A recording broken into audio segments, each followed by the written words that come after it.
नमस्कार दोस्तों, भाजपा के 195 कैंडिडेट की पहली लिस्ट में नितिन गडकरी का नाम नहीं होने की वजह से विपक्ष ने बीजेपी पर हमला बोला। इसी बीच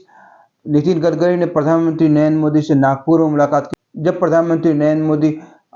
तेलंगाना के आदिलाबाद के लिए जनसभा के लिए जाने वाले थे, तो इसी बीच जो कुछ देर के लिए नागपुर में रुके थे, वहां पर नितिन गडकरी और बीजेपी के state union chief Chandrashekhar Bawankule ने प्रधानमंत्री नरेंद्र मोदी से मुलाकात की और कुछ देर तक इसके रिगार्डिंग बात भी की। आपको मालूम होगा, कुछ दिन पहले बीजेपी ने 195 कैंडिडेट की पहली लिस्ट जारी की, जिसमें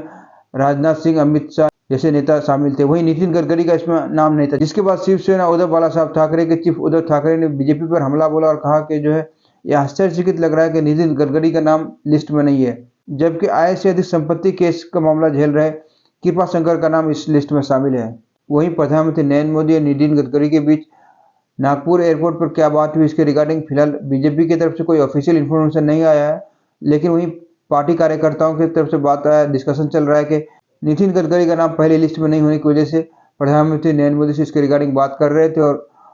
कोशिश कर रहे थे कि दूसरी लिस्ट में इनका नाम आ जाए। इसी बीच बीजेपी पोल ऑब्जर्वर मनोज पाठक और फॉर्मर एमपी अमर सावले जब नागपुर गए थे, तो वहां पे लोकल बीजेपी वर्कर ने जो है नितिन गडकरी के बजाय दूसरे और किसी और कैंडिडेट पे नागपुर से नहीं लड़ने के लिए बोला था।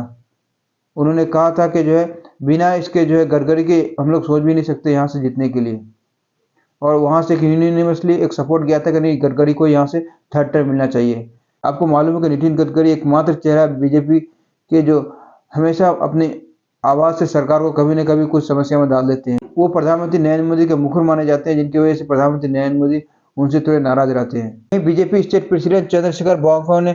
कॉन्फिडेंस जाहिर किया कि अगर दोबारा गडकरी यहाँ से जीतते हैं तो बीजेपी कम से कम 60% वोट से थर्ड टर्म यहाँ से कंटिन्यू करेंगे। साथ ही उन्होंने कहा कि गडकरी ने पिछले 10 साल में देश के डेवलपमेंट के लिए बहुत कुछ किया और मोदी सरकार में एक बहुत अहम मिनिस्टर है, उनको टिकट नहीं देने का कोई सवाल ही खड़ा नहीं होता है। वो निश्चित ही नागपुर से थर्ड टर्म लड़ेंगे।